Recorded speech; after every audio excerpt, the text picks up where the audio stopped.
এবার আমি আসি।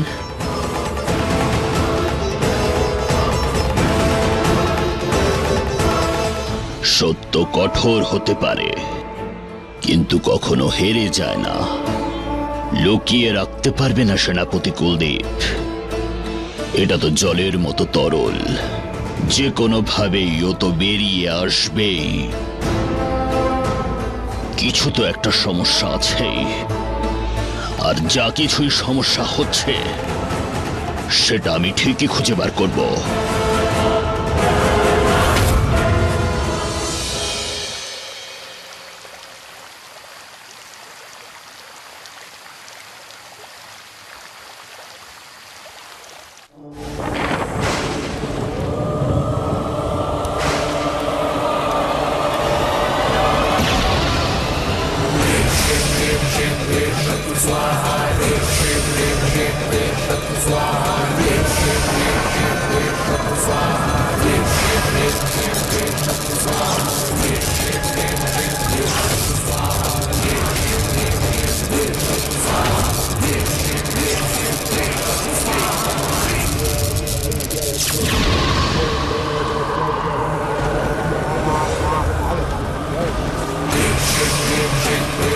দিদি, এটা তুমি কি করছো? এটা করলে তো শুধু রাজবংশই নয়, আমরা সবাই পুড়ে ছারখার হয়ে যাব। হ্যাঁ বৃন্দা দিদি, করো না। আমরা এখনো বন্দী হয়ে আছি, আর আমাদের শক্তি বাড়ানোর কোনো উপায় নেই আমাদের কাছে।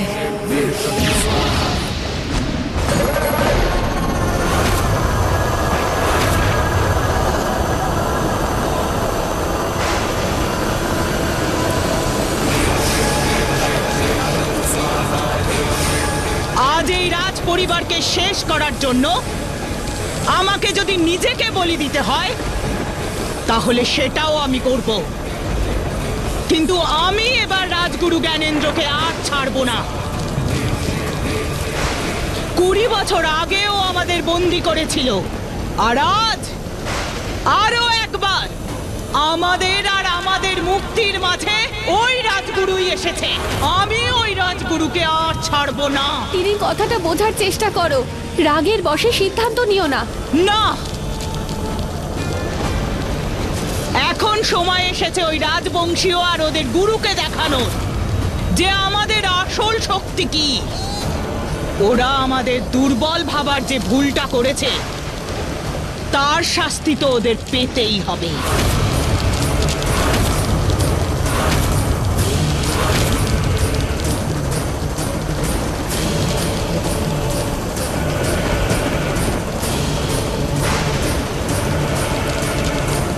সুরেলি, আলবেলি, দিদিকে বুঝিয়ে কোনো লাভ নেই।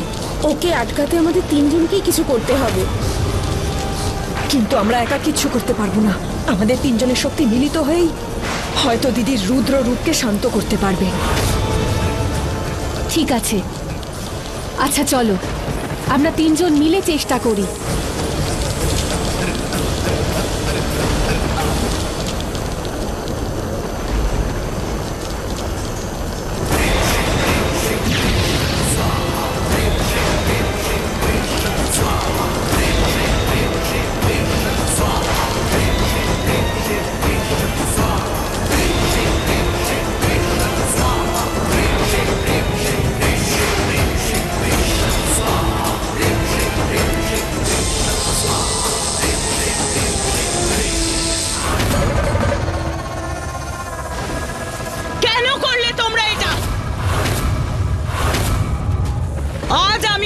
বংশীয়দের সর্বনাশ করতে চেয়েছিলাম, শেষ করে দিতে চেয়েছিলাম এদের।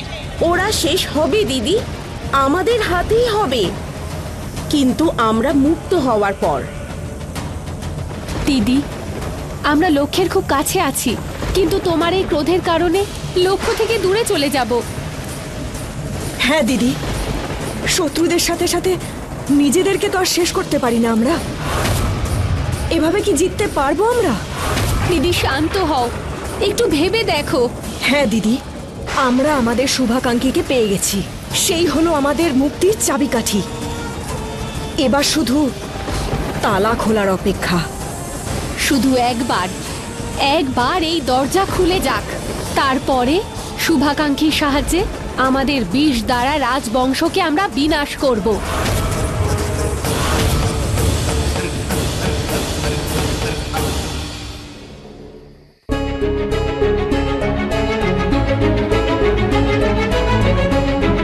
কেন জানি না, যখন ওই মেয়েটাকে দেখি তখন মনে হয় ওর সাথে আমার কোনো সম্পর্ক আছে। মনে হয় আমার খুব কাছের। তাই জন্যই হয়তো আমাদের সাহায্য করতে পারছে। আমাদের জানতেই হবে ওই মেয়েটা আসলে কে, কোথা থেকে এসেছে, আর ওর সাথে আমাদের কিসের সম্পর্ক।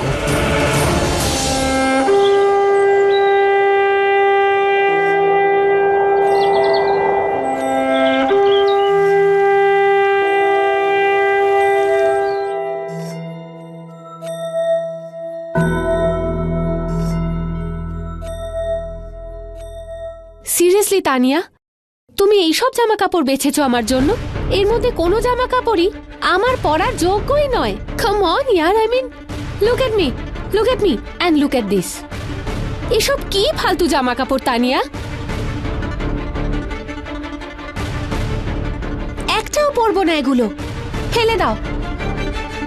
রাবিশ ইয়ার, কিছু তো।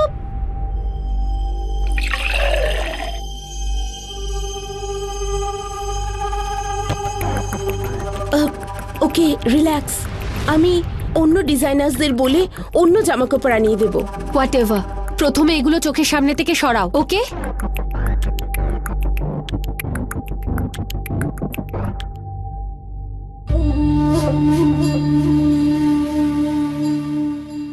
ভেতরে আসতে পারি আমি?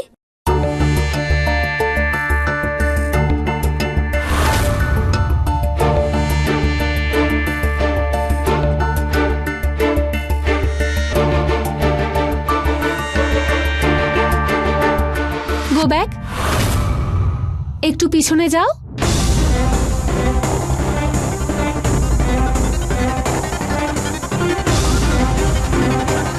আরো একটু।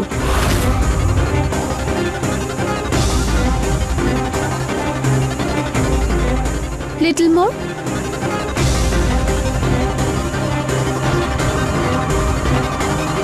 এবার ওখান থেকে জিজ্ঞেস করো, may I come in ma'am?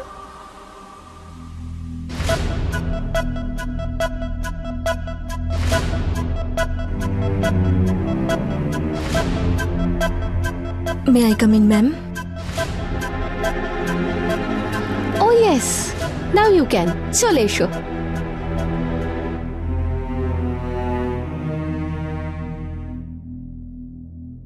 Tania, তোমার কোথায় যাওয়ার ছিল না? Go, take an off, enjoy. Really? কিন্তু আপনার কাজ কে করবে? ও আছে তো,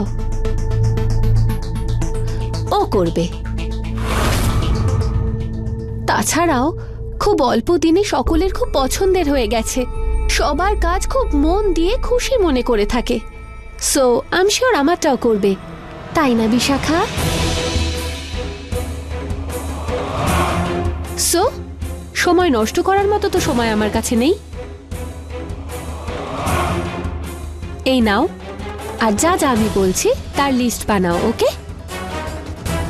তো গেট টু ওয়ার্ক। আমি যা যা বলছি লেখা শুরু করো। হ্যাঁ, তো লেখো, একটা হেয়ার স্ট্রেটনার, নেইল আর্টের জন্য স্টুডিও বুকিং,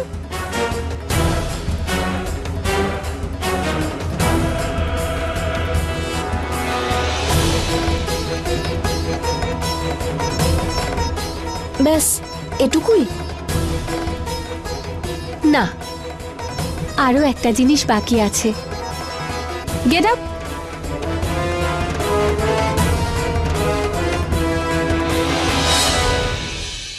অনেক বেশি কাজ হয়ে গেল না? অনেক লম্বা লিস্ট লেখালাম আমি। ওকে, সো একটা কাজ করা যাক, তোমার কাজটা একটু ইজি করে দিচ্ছি, ওকে?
আছে আমার কাছে, আর তো জায়গায় নেই।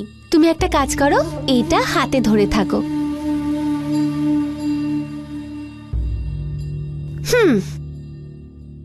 এসব তো আমরা ডায়েরিতেও তো লিখতে পারতাম না? Don't argue with me. একদম তর্ক করবে না। যতটা আমি তোমায় করতে বলেছি না, ততটাই করবে। খুব শখ না তোমার অন্যদের সামনে খুব ভালো ভালো সাজার? তাহলে নাও, করো এবার আমার কাজ। নয়তো গিয়ে তোমার রানীমাকে বলে দেব যে তুমি আমার কথা শুনছো না। আর আমার এটা মনে আছে, উনিই তো বলেছিলেন না আমার কাজ করার জন্য, আমার কথা শোনার জন্য। আমি চাই যে কাল থেকে তুমি সব সময় নিত্যার সাথে থাকো। আশীর্বাদের জন্য ওর কি চাই না চাই, ছায়ার মতো ওর সাথে থাকবে। ওকে? তাই আমি ঠিক যেমন যেমন তোমায় করতে বলবো, তুমি ঠিক তেমন তেমন করবে। নয়তো না হলে কি নেত্রা?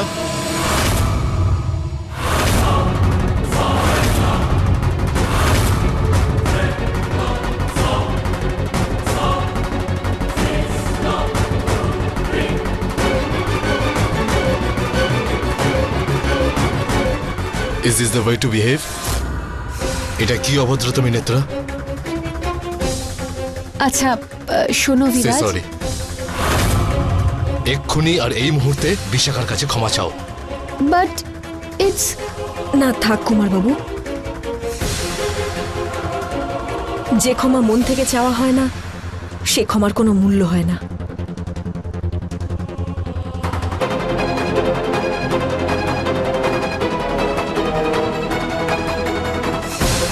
লিসন বিরাজ, আমি শুধু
সরি। ধন্যবাদ।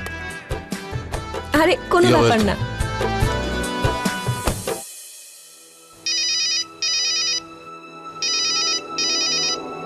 Excuse me. হ্যাঁ, এই নাও।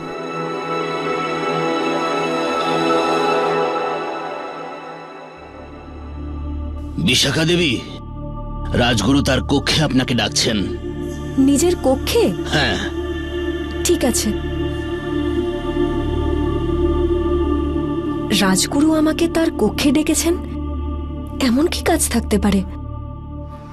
ওখানে তো কেউ যায় না।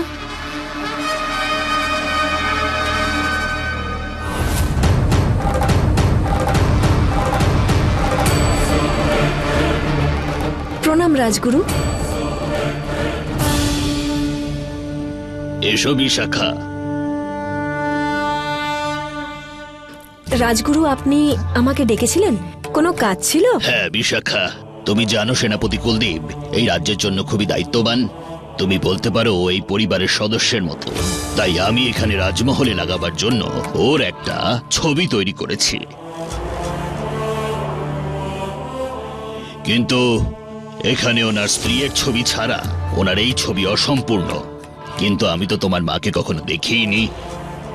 এর জন্য আমি ভাবলাম যদি তুমি তোমার মায়ের একটা ছবি এঁকে দাও তাহলে খুব ভালো হয়। ছবি? হ্যাঁ, তোমার কাছে নিশ্চয়ই তোমার মায়ের ছবি আছে, যার সাথে তুমি কথা বলো বা নিজের সঙ্গে রেখে দাও। হ্যাঁ আছে তো, বাড়ির মন্দিরে রাখা আছে। যখন ইচ্ছে করে ছবির সাথেই কথা বলি।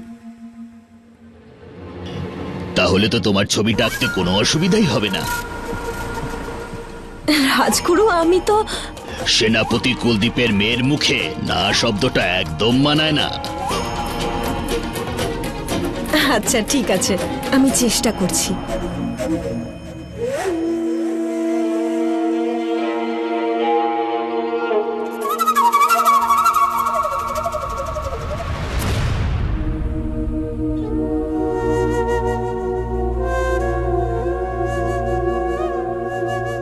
যতক্ষণ ও ছবিটা আঁকছে আমি কুলদীপের ঘরে গিয়ে ছবিটা নিয়ে আসছি।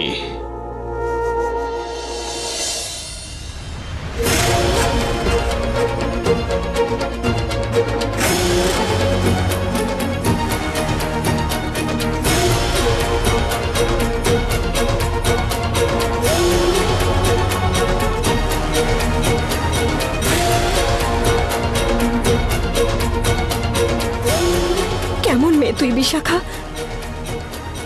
নিজের মায়ের ছবি আঁকতে পারছিস না? লজ্জা হওয়া উচিত তোর।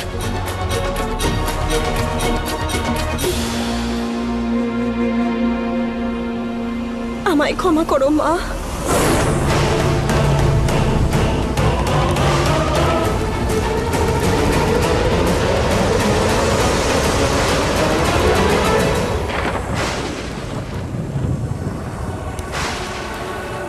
কি হলো দিদি? মনে হচ্ছে যেন কেউ আমাকে মা বলে ডাকলো। নিজেকে সামলাও দিদি।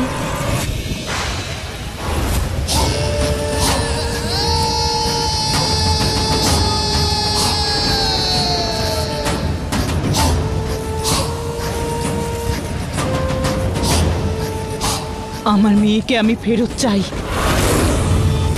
এরা আমার মেয়েকে খুন করে নিজেদের মৃত্যুকে ডেকেছে। আজ যখন আমি সেই সময়টা মনে করি যখন ওরা আমার কোল থেকে আমার মেয়েকে ছিনিয়ে নিয়ে গেছিল, তখনই ওদের শেষ করার জেদ আমার মধ্যে এসে গিয়েছিল।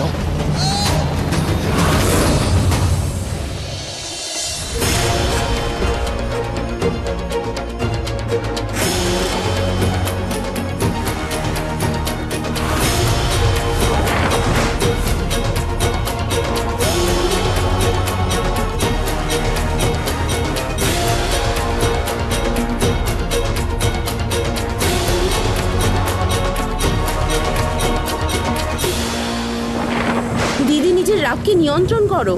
হ্যাঁ দিদি, এই সময় কোনো কিছু করা ঠিক হবে না। দিদি মাথা ঠান্ডা রাখো।